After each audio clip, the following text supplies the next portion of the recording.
بسم اللہ الرحمن الرحیم۔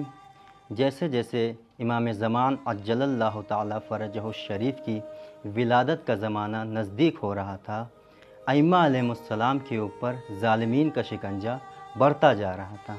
اسی لیے امام علی نقی علیہ السلام کے زمانے میں عباسی خلفاء کا آپ کے اوپر شکنجہ سخت ترین ہو گیا تھا، یہاں تک کہ امام علیہ السلام کو اجازت نہیں تھی کہ آپ اپنے شیعوں سے، اپنے محبوں سے ملاقات کریں، اور اگر کوئی شیعہ اور آپ کا محب آپ سے ملاقات کرنا چاہتا تھا تو اسے اپنی پہچان چھپانی پڑتی تھی، اور یا پھر وہ مخفیانہ طور پر آپ سے ملاقات کیا کرتے تھے۔ لیکن ان تمام شکنجوں اور سختیوں کے باوجود بھی امام علیہ السلام کے زمانے میں یہ تاریخ میں ملتا ہے کہ آپ کے زمانے میں عزاداری کا باقاعدہ اہتمام کیا جاتا تھا۔ عباسی خلفاء کی طرف سے کربلا جانے کے لیے پابندیاں لگائی گئی تھیں، لیکن اس کے باوجود بھی لوگ کربلا کی زیارت پر جایا کرتے تھے۔ عزیزان محترم، یہ ائمہ علیہ السلام کی کربلا کے حوالے سے تبلیغ اور ان کی تشویق کا نتیجہ تھا، کیونکہ ائمہ علیہ السلام جانتے تھے کہ جس طریقے سے غدیر کو لوگوں نے بھلا دیا، اسی طریقے سے لوگ کربلا کو بھی بھلا دیں گے۔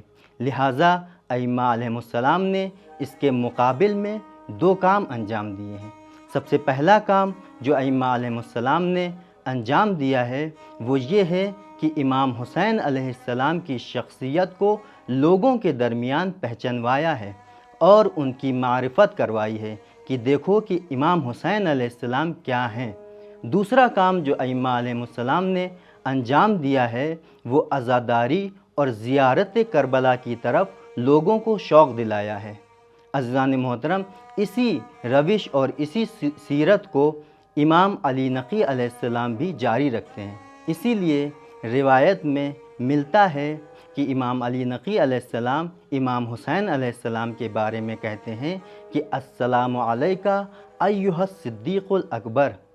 صدیق لفظ قرآن میں بہت سے لوگوں کے لیے استعمال ہوا ہے۔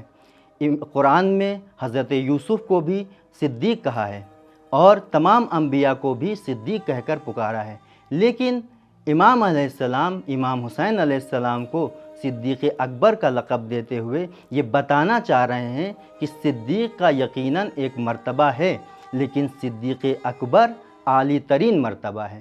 زیارت کے حوالے سے کامل الزیارات میں روایت ہے کہ ابو ہاشم جعفری امام علی نقی علیہ السلام کی خدمت میں آتے ہیں ان کی عیادت کے لیے۔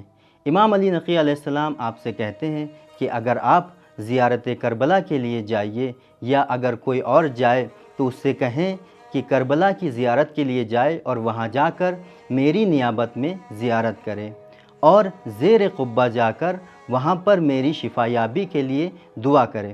ابو ہاشم جعفری وہاں سے نکلتے ہیں اور انہیں راستے میں علی ابن ہلال ملتے ہیں۔ علی ابن ہلال سے ابو ہاشم جعفری یہ ماجرا بیان کرتے ہیں تو ابو ہاشم جعفری ان سے کہتے ہیں کہ ما کان یصنع بالحائر وہو الحائر۔